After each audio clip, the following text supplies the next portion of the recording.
বুঝতেছেন? আল্লাহ বলবেন অহুম সালিমু, দুনিয়াতে সিজদার সুযোগ দিয়েছিলাম, ওরা নামাজ পড়ে নাই, আমি আল্লাহকে সিজদা দেয় নাই। আজকে কিয়ামতের মাঠে আমি সিজদার জন্য যখন ডাকলাম, তখন তারাই সিজদা দিতে পারবে যারা দুনিয়াতে আমি আল্লাহকে সিজদা দিয়েছিল, যারা দুনিয়াতে নামাজ পড়েছিল। যারা নামাজ পড়ে নাই তারা আজকে কিয়ামতের মাঠে আমি আল্লাহকে সিজদা দিতে পারবে না। তো 5 ওয়াক্ত নামাজ যদি ছেড়ে দেন, কবরে আযাব হবে, দুনিয়াতে লাঞ্ছনা গঞ্চনা চলে আসবে, অপদস্থতা চলে আসবে। যারা নামাজ পড়ে না এদেরকে মানুষ সম্মান করে না, করে কি?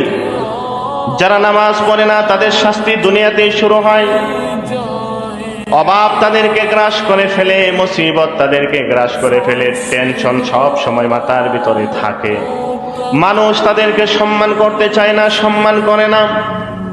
মৃত্যুটা তাদের সহজ হয় না, খুব কঠিন মৃত্যু হয়। মৃত্যু লগ্নে তারা খুব কষ্ট করে তাদের মৃত্যু হয়।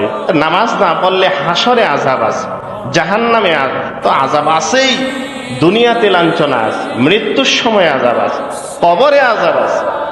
5 ওয়াক্ত নামাজ কেউ ছেড়ে দিলে তার পদে পদে আযাব।